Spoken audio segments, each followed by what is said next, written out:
তেতিয়াহ'লে এতিয়া আমাক কিয় বিচাৰিলে? এইটো ডাঙৰ প্ৰশ্ন যে আইনখন কাৰ বাবে তৈয়াৰ কৰিছিল?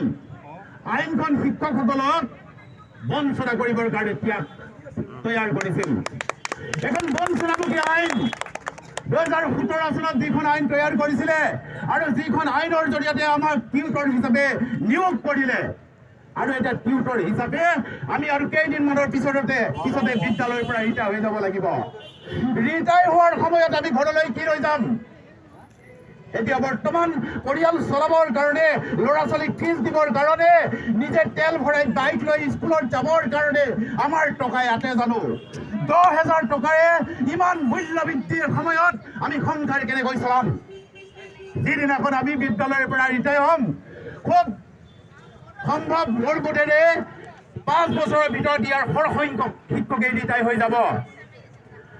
বঞ্চিত পদলেহিত একচাম শিক্ষকে বিদায়ৰ সময়ত আপোনাৰ ডিঙিত অসমীয়াৰ সন্মান স্বৰূপ এখন গামোচা আঁৰি দিব আৰু গোটেই জীৱন 30 বছৰ কাল ছাত্ৰ ছাত্ৰীক পদাৰ্থ ৰূপত গঢ় দি পেলাই আপুনি অপদাৰ্থ ৰূপত আপোনাৰ ঘৰত প্ৰৱেশ কৰিব লাগিব।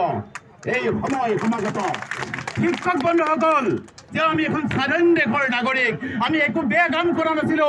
যোৱা শতিকাতে যেতিয়া আলফাই গোটেই অসমৰ তোলপাৰ লগাই আছিল, যি সময়ত AGP গভৰ্ণমেণ্টে বিজেপি গভৰ্ণমেণ্টৰ লগত চৰকাৰী চাকৰি বন্ধৰ ব্যৱস্থা কৰিছিল, সেই সময়ত কিন্তু আমি ক'ৰবাত এপইণ্টমেণ্ট লোৱাৰ কথা এপ্লাই কৰিবলৈ সুযোগ নাছিল।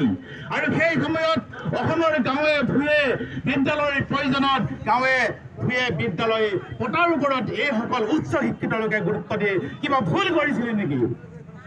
আমি অসমীয়া মিডিয়ামৰ স্কুল খুলিছো আৰু শ ছাত্ৰ ছাত্ৰী পঢ়াইছো।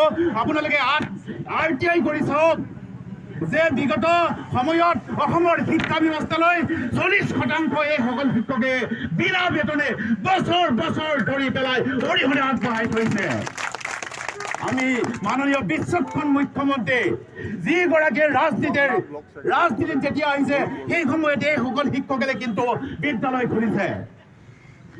তেতিয়াৰ পৰা এই সমস্যাটো চলি আছে, তাৰ কাৰণে কি আমি দুখী নেকি?